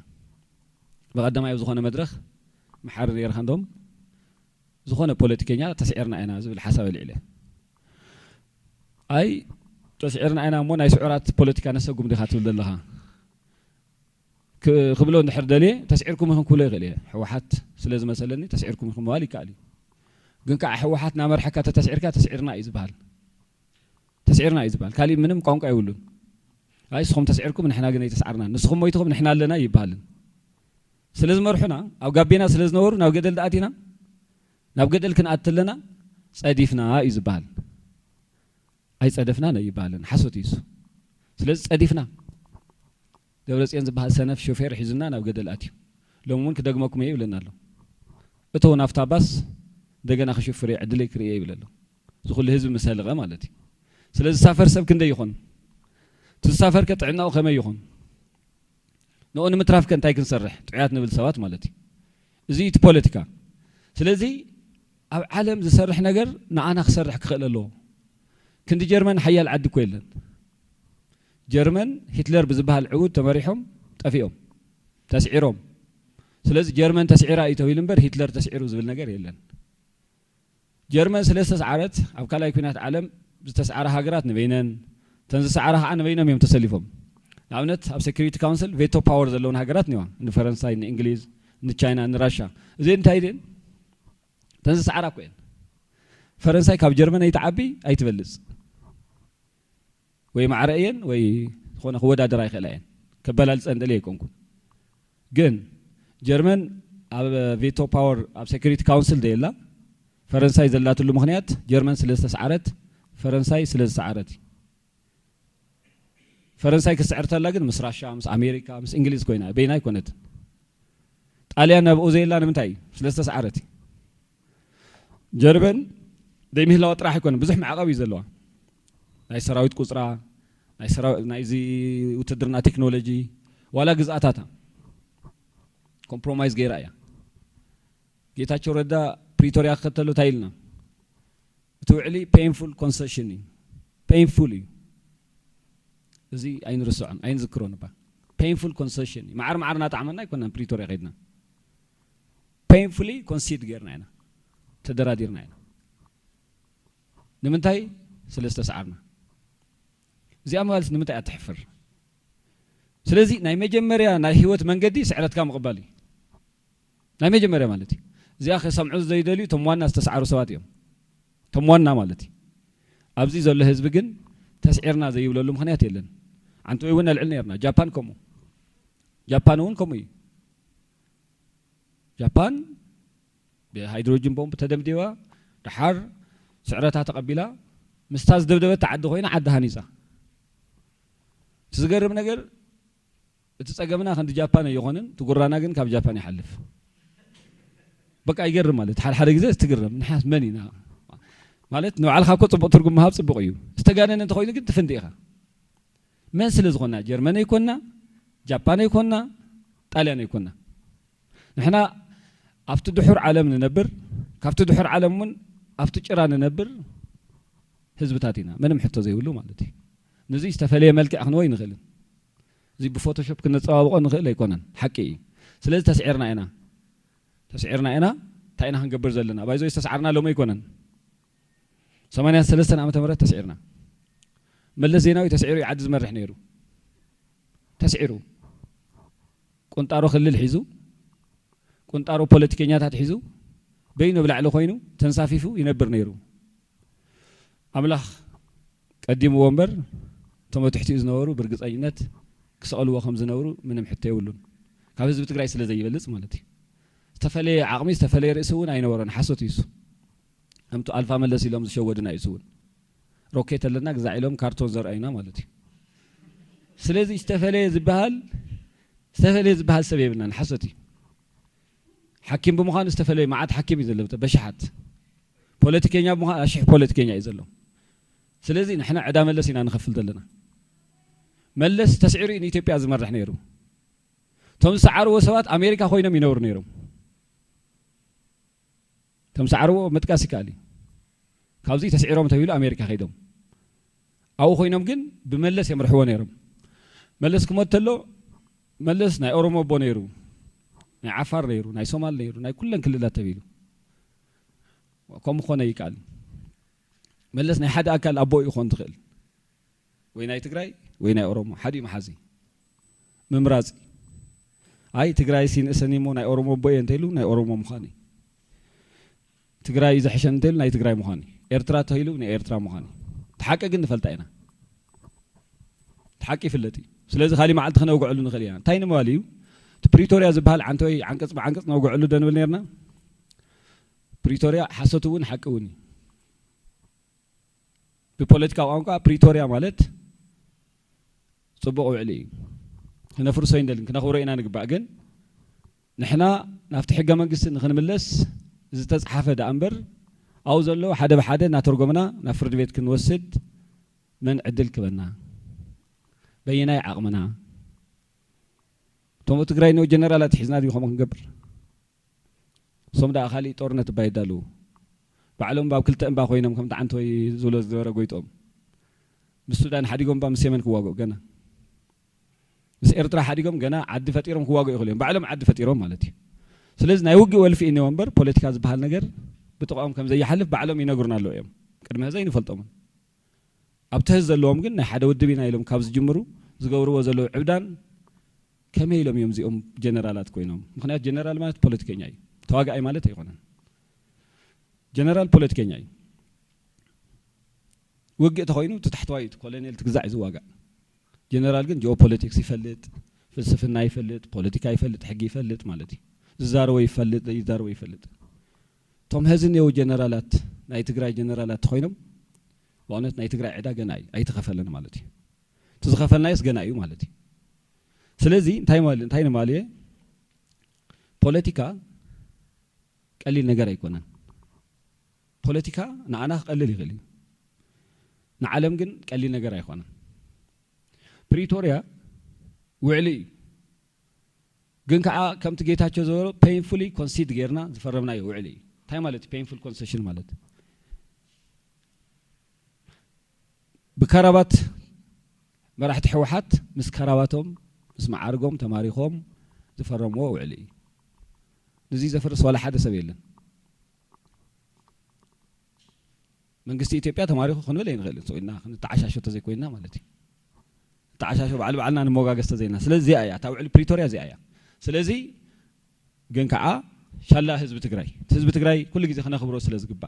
قبو سلز خنا شالا تقالسي أنتوا يوم شاء الله تديف زولكوا تخبر مزيا تابو خبر ممرخ مزيا ثم راح تحوي حتى ما بخبر كوي تمارخون اقرم سبسيبهم صاصنا بالعم كيم ترخيبهم عدد صاص خوينهم لو مخالي طورنت كسبكو ان سبحات نقا برخه عدد صاصنا بالعي ترخيو سلازي كبر تزلوم مسكرواتو متمارخه مالتي ምንም حدش ነገር ይውሉ ስለዚህ ተፈላላ አሞንጎ ጌታቸው ረዳ አሞንጎ ስብሐት ነጋን ያዘላ ስብሐት ነጋ መስከፋቱ መስሐጢያቱ መስገበኑ አበረኻ ጻጽና በልዖ ናይ ኢትዮጵያ ሰራዊት ተሸኪሙ በቴሌቪዥን ሪናይ ጌታቸው ረዳ ዶ አፍሪካ ኸይዱ መስካራዋቱ ተፈራሪሙ እዩ ማለት እዩ አሞንጎ ዞም ክልተ ሕወሓታውያን ዘሎ ፈላላይ مرأي كالي كيدو خيدو جن زيوم يمرحتنا تماريخنا أنا تواردنا أنا تسعرنا أنا زيك سمع زي ده اللي أنت هاليو إذنه محتاج غالي كابزي أتبقيسنا أنا خند حن خيل زي تمارخه مريتي وسد تمارخه فتحي وسد تمارخه مفتحي وسد إيو سلازي كيدو جن نحنا هاجرات يكونن تقرأي كو هاجر كو يكونن بعلم يوم مساجر واقع من أمبر هاجر كو يكونن إثيوبيا كنا يبعلنا كوي አይተገንጸልናን ኮ ኢትዮጵያ ንምንታይ ኢትዮጵያ ትግራይ ዝባሃል ተገንጸልና ኮ ይኮነን ድሌት ነይሩና እዩ ሕገ መንግስቲ ይፈቅድ እዩ ንሕናውን ክንሓትት መሰልና እዩ እዚ ዝኮን مسعرካ እዩ ተስዒሩ ሃገር ዝኾነ ዓዲ ኣብ ዓለም የለን ንሕና ንመጀመርያ ግዜ ክንኮን ተኮይና ካሊ ዓይነት ጸሎት እዩ ዘልየና በቃ የለን ኣብ ዓለምስ የለን ስለዚ እዚ ዘይቅበል ሰብ ክውንነት ዘይቅበል ህዝብ ከጥፍእ ዝተዳለወ እንተዘይ ኮይኑ ካሊ ትርጉም ክልዎ ይኽእል በመንከ ተስዒርና ዋ አንተ እኮ ተዛረቡ ነይርኩም ክንስዕርተ ነይሩ ደብረ ብርሃን እኮ ተበጽሕ ነይሩ ናብይኩም ትኸደለኹም ተባሂሉ ናብይ ከም ዝኸደ ይፈልጡ በል ተመለሱ ገዛኹም ተመለሱ ተባሂሎም ማለት እዩ ገዛኹም ተመለሱ ክዳን ተኸዲንኩም ደቡብ አፍሪካ ንዑ ተባሂሎም ከዚያ ሓጻር ታሪኹም ስለዚ ነዚኦም ሒስካ مسعر هاجر مخان أي خونن أي كألن نزيوم حسكا وردت موت سدت يزلو تحفز بتقرأ يزلا حكي مالتي زي يزلا سلزي انت أيك لكم زدلي أو عالم ولدنا مسيلو موكيم وي إنباخون وي مس إنبا تسقعي وي إنباخون وي مس إنبا تسقع زي فيلوسوفيكالي تايبال ناي رياليزم أكايدا يبال realist school of thought ዝደግፎ ማለት እዩ ታይ ማለት እዩ ዝሓየለ ኢኻ ትኸድ ቋሚ ፀላ የብልካን ቋሚ ጥቕሚ ግን ኣለካ ማለት እዩ ተለመደ ባህላ እዩ ስለዚስ ንሕና ቋሚ ጥቕምናስ ኣብ ኣዲስ ኣበባ ዲ ዝኽበር ወይ ሰብ ኣስመራ ባይዘወይ እቲ ውዕሊ ንፀልኦ ዘለና ህዝቢ ትግራይ ስለዘይጠቅም እምበር ካሊእ ነገር የብሉን እቲ ብትግርኛ ዝግበር ሕሹኽሹኽ ፀሊእናዮ ይኾንን ጥቕሚ እንተዘለዎ ግን ዓለምሲ እምባኹን ወይ ምስ እምባ ተጸጋዕ እንድሕር ኮይና ቋሚ ፀላ እምበር ቋሚ ጥቕሚ እምበር ቋሚ ፀላ የለን እንድሕር ኮይኑ ናበይና ክንከዝ ዘለና ኢትዮጵያን ኤርትራን ከመይ ጌርና ኢና ክነወዳድሮ ኢሳያስን ኣብይን ከመይ ጌርና ኢና ነወዳድሮም ሻብ ህዝቢ ዘሎ ሓቂ ማለት እዩ ስለዚ ንሕና እዚ ኣብ ግምት እቲና ክንከድ ክንክእል ኣለና ካሊእ እንታይ እዩ ኣብ ስዕረት ውዕሊ ዝፅሕፍ ዝሰዓረ እዩ ኣብ ኩናት وعلى من يصحفه وعلى بريتورياس من يصحفه يبال حدا غزي مو تقرم يخا وعلى بريتوريا يصحف زسعري سلازي وعلى بريتوريا بتي زسعر اكل تصحفه حقي ازيون كنقبلو نينا يشتني مرري كن نقبلو حدا هاجرنا اي صقم يبلون بقى ኢትዮጵያ እኮ ሃገርና እዩ ክግንጸል ዘልታህሊውን ገና ፕሮሰስ ኣሎ ገና ይሶይሎ ይመጸን ስለዚ ምስ ዓድና ገጢምና ገጢሞም ተሰሓቱ ዓበይቲ ወለድና ገጢሞም ተስዒሮም ስለዚ ትሕጊ መን ይጽሕፎ ትዝሰዓረ እዚኣ ክንፈልጥ ኣለና ካው ኣብዚ እንታይ ኣሎ እዚ ትፍትሒ ትመፍትሒ ዝመጽእ ካብቲ ዝሰዓረና ኣካል ካብቶም ዝተሰዓሩ ኣካላት ኣይኮነ ካብቲ ዝሰዓረና ኣካል እሞ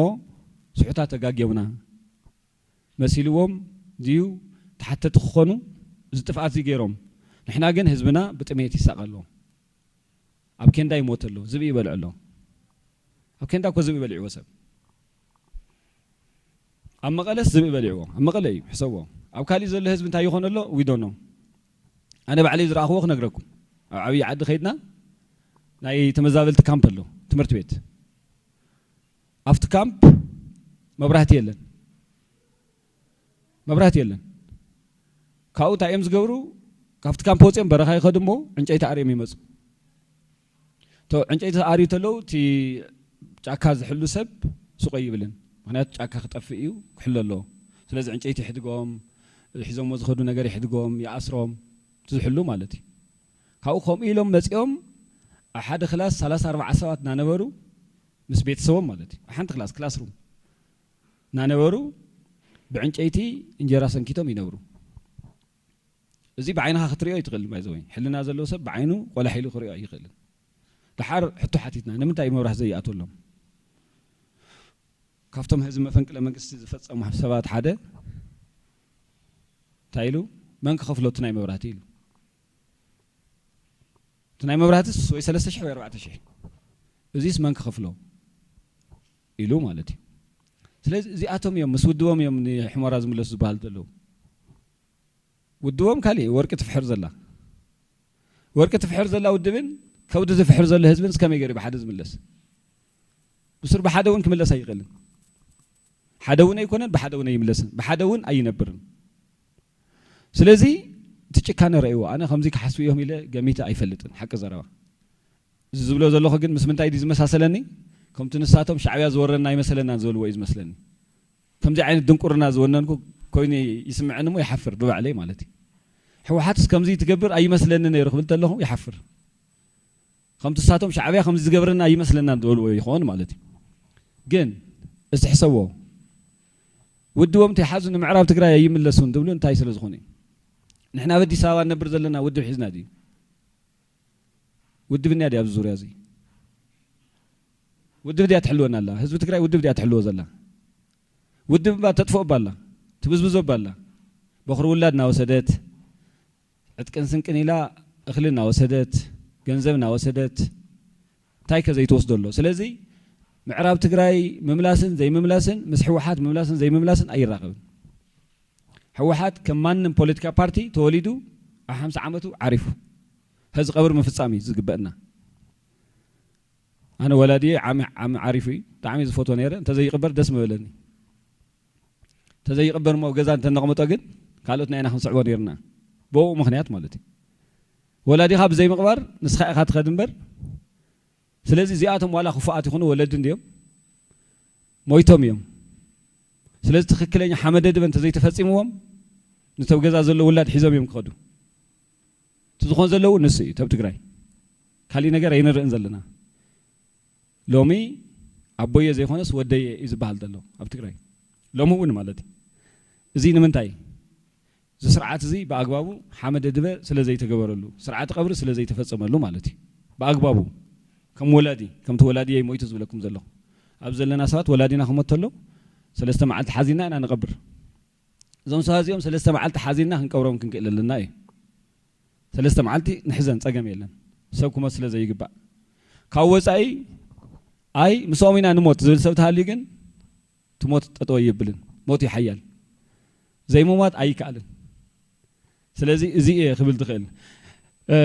ካሊእ እንታይ እዩ ኣብ መወዳእታ ክንብሎ ዝግባእ ሕዚ እውን እንተኾነ እቲ ፌደራል መንግስቲ ዝሓዞ ስልጣን ቀሊል ኣይኮነን ማንም ሰብ ኣብቲ ፌደራል መንግስቲ ኣብ ዘለዎ ስልጣን እንተኮይኑ በዓል ስልጣን እዩ ዝኾን ማንም ሰብ ማለት እዩ ኣብዚ ምናዓቕ ኣይግባእን በቃ ናይ ዝዓዲ መንግስቲ እቲ ፌደራል መንግስቲ እዚ ብምቅራን እዚ ብምውጋእ ዝመፅእ ነገር ሪናየና ኣይኾንን ስለዚ ምስ ፌደራል መንግስቲ ተስማዕሚዕኻ ብትውዕል ፕሪቶሪያ እኮ ሰባት ነይዎ እኮ እዮም ኣሜሪካ መንግስቲ ነይዎ ኣውሮፓ ሕብረት ነይዎ ኣፍሪካ ሕብረት ነይዎ ዓብይ ዕድል እኮ እዩ ነይሩና ፌደራል መንግስቲ ብድሕሪ ኢሉ ኣፍሪካ ሕብረት ክንከን ንኽእል ግን ኣፍሪካ ሕብረት ኣየድልን ኢሉ ዘባረረ መን ድዩ ደብረፅዮን እንተይኮነን ንሕና ሳልሳይ ወገን ኣይንደልን ኣፍሪካ ሕብረት ኣይንደሊ ኬንያታት ንደሊ ማይክ ሃመር ኣይንደሊ ኢትዮጵያውያን ኢና ብሓደ ዝነበርና ኢና ብፍቅሪ ተስማዕሚዕና ክንገብሮ ኢና ዝበለ ደብረፅዮን እዚኣ ምግባር ምስ ኣበየቶ እታ ምስምዕማዕ ምስ ኣበየቶ እታ ምትዕፅፃፍ ምስ ኣበየቶ ሎሚ እንታይ ይብለና ኣሎ በቃ ፌደራል መንግስቲ ስለ ዝጋገ ዘሎ ኣፍሪካ ሕብረት ብፅሕለይ እምብተይልካ ግን ክዋጋእ እየ እዩ ስለዚ ንሕና ክንዚ ዝኣክል ደደባት ኣይኮንናን ዘይንሰምዕ ኣይኮንናን ሰሚዕና ኢና ብሓደ ነቢርና ኢና ክኾን ዘለዎ እንታይ እዩ ውዕሊ ፕሪቶሪያ ምስ ፌደራል መንግስቲ ኮይና ክነፈፅሞ ኢና ባዕልና ክነፈፅሞ ኢና ናታቶም ምህላው ዘይምህላው እንታይ ኣረጉኸ ተሞቱኸ ኣቦኻ እንተሞይቱካ ትውላድ እዩ ቅፅል ዘለዎ 50 ዓመት ብዙሕ እዩ ኣብ ስልጣን እዮም ነይሮም 50 ዓመት ኣብ ኢትዮጵያ 27 ዓመት ኣብ ትግራይ ግን 50 ዓመት ሸራሮ ካብ ዘመሓድርዋስ 50 ዓመቶም እዩ መቐለ ምናልባት ካብኡ ቅንስ ይኽእል እዩ ንህዝቢ ትግራይ 50 ዓመት እዮም መሪሖሞ ስለዚ ኣብ 50 ዓመት ናይ መሪሕነት ዕድሞም ኣይትሞቱ ክንብሎም ኣይንኽእልን ምስ ፈጣሪ ምባእስ እዩ ዝኾን ስለዚ እንታይ ክብል ደልየ እዚ እውን እንተኾነ ፕሪቶሪያ ምስ ፌደራል መንግስቲ ምስ ኣሜሪካ ምስ ኣውሮፓ ሕብረት ኮንካ ነቱ ዝጠፍእ ዘሎ ህዝቢ ምብፃሕ ትግራይ ጦርነት የድልያን ጠመንጃ የድልያን ብስሩ ዝሓስብ ርእሲ ዘድል እምበር ጠመንጃ የድልየናን ጠመንጃ እኮ ባዕልና ክንዋደአሉ እኮ ኮይንና ሕዚ ንኻሊእ ንቐትለሉ እዩ ዝመስለና ነይሩ ቀደም ሎሚ ባዕልና ኢና ክንዋደአሉ ስለዚ ተመቐለ ዘሎ ጠመንጃ ንሕና ኣየድልየናን ፅዒኑ ዝወስድ ሰብ ተሃልዩ ይምፃእ መሳፈሪ ሂብናዮ ይኺድ ሒዝዎ ይኺድ ማለት እዩ ስለዚ ዝኾነ ጀነራል ጠመንጃ ስለ ዝሓዘ ዝድሕን ትግራዋይ የለን እኳ ደኣስ ትግራይ ዓውዲ ኩናት ኮይና ኣደዳ ስደትን ሞትን ንኾን ማለት እዩ ስለዚ ንሕና ንነብር ብርእስና እምበር ብርእሲ ጠመንጃ ኣይኮነን ብርእስና ኢና ንነብር እቲ ጠመንጃ ጥዑይ ሰብ ተዝሕዞ ፀገም ኣይመነበሮን ምናልባት ከድሊ ይኽእል እቲ ጠመንጃ ግን ፅሉል ካብ ሓዞ ጠመንጃ ወይ ካራ ፅሉል ተሒዝዎ እንታይ ኢኻ ትገብር ተቀዳዲምካ ኢኻ ትኻራ ትሕዝ ከይወገካ ብትኻራ ገይሩ ማለት እዩ ስለዚ ፅሉላት ጀነራላት ዝሓዝዎ ጠመንጃ ኣይንደልን ዘይመከራ ዘምፀልና መፍትሒ ኣይህሉን ስለዚ ዝወሰደ ይውሰዶ ተኾይኑ ብስምምዕነት መሰረት ይኺድ እንተዘይ ኮይኑ ግን ህዝቢ ትግራይ ዘድልዮ ፋብሪካ ኢንቨስትመንት ትምህርት ቤት ፖለቲካ ህዝቢ ትግራይ እንተጎዲልዎ ዝከራኸሩ ፖለቲከኛታት ፓርላማ ኣትዮም በረኻ ሒዞም እንባ ሒዞም ኣይኮነን እሱ የድልየናን ኣብ ፓርላማ ኣትዮም ጥቕሚ ህዝቢ ትግራይ ዘኽብሩ ምስ መሓዙት ዝሓብሩ ፈታዊ ዘብዝሑ ኣብ ውሽጥና ብደገን እምበር ጠመንጃ ዝውልውሉ ሰባት ኣይንደልን መወልወሊ ጠመንጃ እውን የብልናን ትግራይ ሓበድ ኮይና እያ ሻለኦም ብሰንኮም ማለት እዩ ስለዚ እዚ ክብል ደሊ ተዋና ነገር ኣብ መወዳእታ ተዛሪብና ንኸት ሰባት ክንኮን የብልናን ተዛሪብና ክንከድ የብልናን ቀጸልቲ ፕሮግራማት ብሚድያ ክኾን ይኽእል እዩ ብፖለቲካ ክኾን ይኽእል እዩ ብዝተፈላለየ መንገዲ እዞም ሰባት እዚኦም ክሻብ ዝርድኦም ክነረድኦም ክንክእል ኣለና ክሻብ ዝርድኦም ማለት እዩ ሎሚ እንተተረዲዎም ፅቡቕ ፅባሕ ተተረዲዎም ፅቡቕ ኣብ ዝተረድኦም ሰዓት ክነረድኦም ክንክእል ኣለና ፖለቲካዊ ዕጥቆም ክፈትሑ ክእል ኣለዎም ንሕና ዝመሰለና ናይ ህዝቢ ትግራይ ዕጥቂ እዩ እሳቶም ዝብልና ዘለዉ ናይ ሕወሓት ዕጥቂ ምዃኑ እዩ እቶም ዕጥቃት ናይ ሕወሓት እዮም ብስሩ እውን ሓደ ዓይነት ሰባት እዮም እቶም ኮርን ካብ ኮርን ላዕልን ዝበሉ ሰባት ሓደ ዓይነት ሰባት እዮም ቤተሰብ እዮም ኣዝማድ እዮም መጣፍእቲ እዮም ናይ ህዝቢ ትግራይ ውክልና የብሎምን ዝኾነ ይኹን ከባቢ እውን ኣይውክሉን ስለዚ እዚኦም ተትሒዞም ናብ ፍርዲ ዝቐርብሉ ዳ እምበር ንህዝቢ ትግራይ ወኪሎም ምስ ካሊእ ወገን ጦርነት ዝፈጥርሉ ምክንያት ክህሉ ኣይኽእልን ዝብል ካብኡ መወዳእታ ሓንቲ ወይ ሓዊ ዘለዓላ እቲ ዝፍጠር ዘሎ ፀገም ሕወሓት ሰብ ምፍንቓል ሎሚ ኣይኮነን ዝጀመረ ካብ ቀደም እዩ ንሕና ዓረና እናሃለና ምስ ሚኪ ሰብ ዓረና ኮንካ ዘይኮነስ ሕወሓት ዘይኮንካ ተባሂሉ ዝባረር ነይሩ ዓረና ኮንካ ማ ካሊእ ጥፋት እዩ ሕወሓት ዘይኮንካ ተባሂሉ ማለት ሓንቲ ዝክር ኣብርሃ ደስታ ኣብ ዝንቀሳቐሰሉ ሰዓት ኣብ ሓውዜን ከቢድ ዘመቻ ተጀሚሩ ነይሩ ሓንቲ ፍረህይወት ትበሃል ፍረህይወት ሃይላይ ወረቐት ኣለኒ ህፃን እያ ተስ ቀዳማይ ክፍልን ተስ ኬጂ ማለት እዩ ፍረህይወት ህፃን እያ ግን ኣቦኣ ሃይላይ ዓረና እዩ ተባሂሉ ትምህርት ቤት ኣይነእትን ኢሎማ ንፍረህይወት ማለት እዩ ስለዚ ማመልከቻ ፅሒፉ እንታይ እዩ ዝብል ኣነ ዓረና ኣይኮንኩን ስለዚ ጓለይ እውን ጓል ዓረና ኣይኮነትን እሞ ትምህርት ቤት ክፍቀደላ ኢሉ መመልከቻ እዩ ናብ ፕሬዚደንት ናብ ትግራይ ፕሬዚደንት ማለት እዩ እዚ ወረቐት እዚ ምሳይ ኣሎ ዝደሊ ሰብ ኣልሸ ክቦ ይኽእል እዩ ፀገም የብሉን እዚ ኣብ ትግራይ እዩ ተገይሩ በተሓሳስቦ ማለት እዩ ነታ ህፃን እንታይ ከም ዝገበረት እንድዒ ዋላ እቲ ሃይላይ እውን ባዕሉ ዓረና ኣይኮንኩን እዩ ዝብል ኣብቲ ወረቐት ሰባት ዓረና ብምዃኖም ጥራሕ ዘይኮነ ሕወሓት ብዘይ ምዃኖም ካብ ዓዶም ተፈናቂሎም እዮም ካብ ስራሖም ተፈናቂሎም እዮም ዓንቱ ወይ ሓዊ ይገልጾ ነይሩ ሕወሓት ይኮንካ ዝኾነ ቦታ መቐማጥ ከቢድ እዩ ነይሩ ስለዚ እንታይ ክብል ደልየ እቲ ምፍንቓል ክውገድ ኢና ህዚ ንሕና ምስ ፌደራል መንግስቲ በቲ ፕሪቶሪያ መሰረት ኮይና ክንሰርሕ ዘለና ፌደራል መንግስቲ ምሳና ዝዋገአሉ ምክንያት የለን ንሕና ካብ ስልጣኑ እንድሕር ክንኣልዩ ኢልና ግን እሸ ይብለናን እሺ ስለ ዘይብል ክዋገአና እዩ ስለዚ ዘይኾን ከዓ ክንገብር የብልናን ዘይመስል ዘይኾን ማለት እዩ ክንገብር የብልናን ስለዚ ሕወሓት ንህዝቢ ትግራይ ተዋጊኡ ካብ መረበቱ የፈናቅለሉ እዩ ብትኽክል እንታይ ኢና ክንገብር ዘለና ሕግን ስርዓትን ኣብ ትግራይ ንክህሉ ክንቃለስ ኣለና ምስ መን ኮይና ምስ ፌደራል መንግስቲ ምስ ዓለም ለኸ ማሕበረሰብ ኮይና ኣብ ትግራይ ክንሰርሕ ክንክእል ኣለና ማለት እዩ ካሊእ ዓንቶይ ክብሮም የልዕሎ ነይሩ ኣብ ትግራይ ህዚ ስምረት እናተባሃለ ብዙሕ ሰብ እዩ ዝእሰር ዘሎ ባዕሎም ስምረት ከም ፓርቲ መግለፂ ክብሉ ይኽእሉ እዮም ኢለ ዝሓስብ ግን ኣብ ስምረት ዝተጀመረ ነገር ኣብ ስምረት ኣየብቅዕን ከምቲ ዝተባሃለ እዩ ከምቲ ሓደ ሰብኣይ ኢልዎ ዝበሃል እዩ መጀመርያ ካቶሊክ ኣይነበርኩን ካቶሊክ ክህደኑ እንተለዉ ሱቕ ኢለ ፀሊም ኣይነበርኩን ፀሊም ክህደን እንተለዉ ሱቕ ኢለ ከምዚ ኣይነበርኩን ከምዚ ክህደን እንተሎ ሱቕ ኢለ ኣብ መወዳእታ ኣነ ክህደን እንተለኹ ዝዛረብ ሰብ ኣይነበረን ዝበለ ማለት እዩ በይኑ ተሪፉ ኩሉ ተሃዲኑስ መጀመርያ ንካቶሊክ መሲልዎ ድሓር ንፀለምቲ መሲልዎ ከምኡ እናበለ ከይዱ መወዳእታ በይኑ ተሪፉ ዝክህደን እንተሎ ምንም ኣውይ እውን ዝሰምዕ ሰብ ኣይነበረን ስለዚ ስምረት ተባሂሉ ዝመፀ ነገር ንስምረት ኣይኮነን ባህሪ ሕወሓት ባህሪ ሻዕብያ ንፈልጦ ኢና ሎሚ ብስምረት ዝጀመረ ምብላዕ ንኹሉ እዩ ስለዚ ገና እናሃለየና ክንቃወሞ ዝግባእ ብዙሓት መምሃራን ብዙሓት መንግስቲ ሰራሕተኛታት ይእሰረሉ እዮም ብዙሓት TDF ይእሰረሉ እዮም ለመቐነ ትማሊ ዓዲግራት ነይረ ኣብ ዓዲግራት ሙሉ ቤተሰብ ተኣሲሩ ሙሉ ቤተሰብ ማለት እዩ ዳቦይ ካሕሳ ይባሃሉ ከይድና ጠይቅናዮም ኢና ገዝኦም እቶም ቆልዑ ተጋደልቲ እዮም ዝገርመኩም ተጋደልቲ እዮም ብዊልቸር እዮም ዝኸዱ ኣብ ውሽጦም ናይ ሞርታር ጥይት ከም ዘለዎም እዮም ቤተሰብ ዝነገሩና እና ብጣዕሚ እዮም ሳቀዩ ለይቲ ካብ ገዛኦም ሓፊሶም ወሲዶሞም ኣብኡ እውን ይኹንና ኣሲሮሞም ኣብ መቐለ እዮም ኣሲሮሞም ኣብ መቐለ ኣብ ፀልማት ማለት እዩ ፍርዲ ቤት የቕረብዎምን ብሙሉእ ቤተሰብ ተኣሲሩ 5-6 ሰብ ተዘይተጋግየ እዚ ዝኾን ዘሎ ንምንታይ እንተኢልኩም በተሓሳስባ እዩ እስኻ ስምረት ኢኻ እስኻ TPF ኢኻ እስኻ ገለ ኢኻ እናተባሃለ ማለት እዩ ስለዚ ከምዚ ዓይነት ናይ ጅምላ ፍርዲ ከምዚ ዓይነት ድንቁርና ጠጠው ንኽብል ክንቃለሶም ክንክእል ኣለና ንቃለሶም ጥራሕ ዘይኮነስ ክንስዕሮም ኣለና ብፖለቲካዊ ማለት ወታደራዊ ይኮን ኣነ ወታደር ኣይኮንኩ ብፖለቲካዊ ቋንቋ ነዚኦም ዘየስዕር ምክንያት እንታይ ኣለና እንታይ ስለ ዝኾኑ ንሳቶም እንታይ ዝተፈለየ ነገር ደንዮም እዩ ዘይዝተፈለየ መርገም ስለዚ እዚኣቶም ንኣሰሩና ን50-60 ዓመት ክነብሩ የብሎምን ክንስዕሮም ክንክእል ኣለና ተስዒርናዮም ኢና ትግራይ ሓራ ወፂያ ምስ ትኻሊእ ክትነብር ትኽእል ማለት እዩ ትምስዓር ክበሃል ተሎ ኣነ ዝኣምነሉ ህዝቢ እውን ፖለቲካ እዩ ፖለቲካዊ ስዕረት ኣጋጢሞም እዩ ፖለቲካዊ ሓመደድበ ክፍፀመሎም ይግባእ ተዘይኮይኑ ከም ሕማም ኢቦላ ብሬሶኦም እናበከሉና እናቐተሉና እናፈናቐሉና ክነብሩ እዮም እዩ ስለዚ ተብ ስምረት ዝመፀ ይኹን ተብ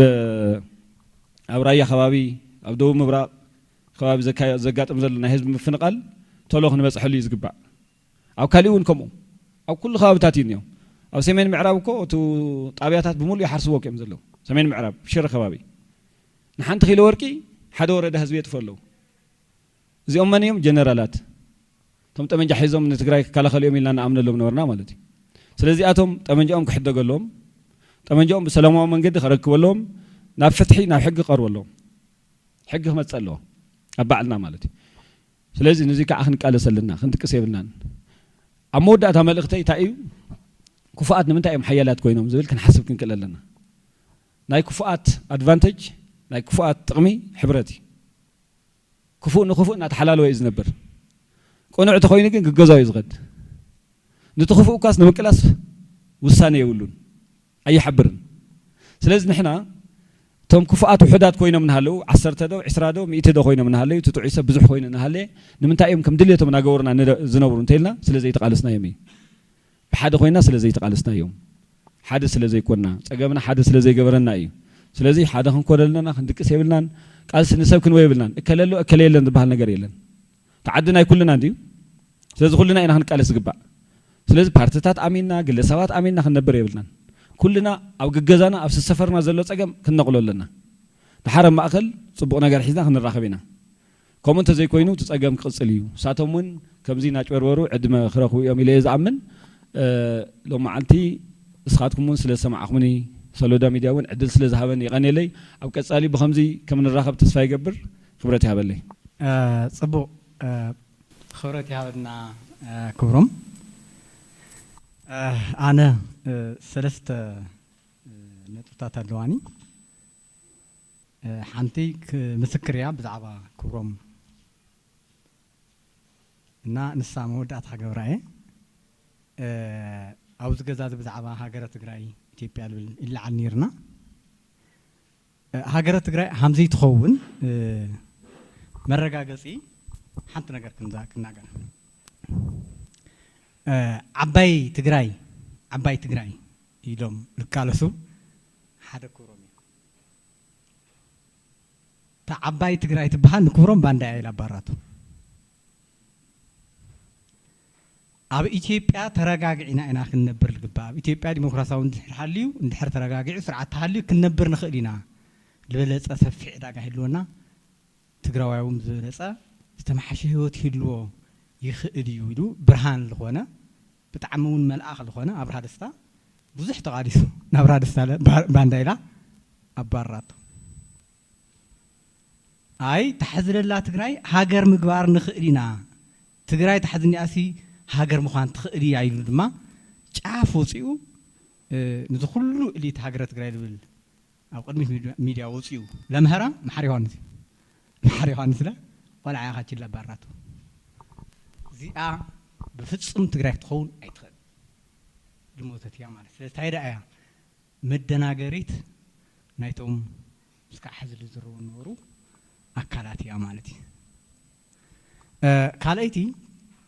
አዲስ አበባ ኮይንኩም ሃደምቲ አዲስ አበባ ኮይንኩም መፍትሕ ከተምፁ ውን ይብልዮም ተማብ ትግራይ ደለው ብዙሓቶም ማለት እዚ አለን ኢስቲማላት ካሕበላ ሰደለ ኾየ 17 ዓመት አዲስ አበባ ኮይኖም እዮም መርሕዋ ነይሮም ትግራይ ገዝዋ ያጥፍዋል ነይሮም አውም ክኸውን ተሎም ቅዱስ خالي تجراوي أو زخوين كارثة لما باندا هدام يدبال الزيك نحاسول إن نجبا بزعبا أمريكا اللي تجراي بزعبا بتجراي اللي تجراوي ترح لي خونس ناي كلهم قلفتاتون مفتحيو أفتح هاجر للبوليتيكاي السود ما رات كلين يوم عادي أبتشاف زلام بسال اللي تجراوين أفسعد عرض تسدات موزة لا تجراوي دمس الخونس إن لا تجراوين أمريكا اللي تجراوي مع عرض تجاري يوم نوع لوكل منجستي أورات كيلون تهالي يتفتح مصلخ سلازي مفتحي أما قال لي خنس أنا أيو أو زيو مالتي مساخو مني أو مالتي إذا مدرخي عوي مدرخيو عوي مفتحي إلي العام نان وعلهم بقدر درجات تردوا علىكم اللي حسن نمو داتا كبرهم مالكي أقول لنا الفلت إلى ميديا نوي حق زين 14 عامات خا غيرنا لنا مالتي كبرهم أنا لي فلتي مالت خدانو ملكي أجرا فلتة كأو مصحف تشكيم خيط اللي فلتة جزء لبيت مصحفتي المثل زيزي فلتي كأو صيرجع بتعم هوكي عقمني بلو مسميكي كوفي للأوزرما نايت جراي برهاني اللي العمنا نكبرهم مالتي فلتة والكبار نا نهود أتا تبرهان لول كله بعريس الفلتة لقات من نجري نجركم لدي نحنا نايت جراي حزبي مفتح كون نخل حوات ملاي حوات اللي نخل ما بعرنا قارسي كونن بفنك اليوم اللي أنا كعرنا وطينا سلازي بترد عنك أخنا وجودني أنا إلنا خلنا عتلنا يا وتقاسنا ومزحت تبلي صملو ما قال مسخرنا كل من نوع على حزب خيرهم مالتي حدث الذي نورنا تمرد للنور مريت حزو تبكر للنور تبكيلو كل نجار غيرهم دحر أما قال خيدا دحر فنكر مالتي دحر مسفنكر نايم لا نقولات بيلا مسخدو دحر ورار نيرام مقالة مالتي حفت تجري يور نيرام نا أفت ورار بزح تجراوي ون ليه فلتو يلي الحسب بزح جزء تزاري ويلي فلتي بايزوي مجمع مرة جزء مع نزار ولا له الزرابازي برات ناتس عاني وص نير كم مقالة عارف تندي نتاد ننسى على مالتي لمن تعير وص ولا الزبرات زي ناوي أم تصروا ولا خميلنا شديستي كلا تطعم صبرنا مساعات أونايو أتمنى مجمع عزرفت النورو نعانا نكقتلنا من تان نخزرفو بمولهم تمنى واحد نور خاطرتات بمولهم يا مقال النورو مالتي الحرب تعامي حدا جزي لقات مني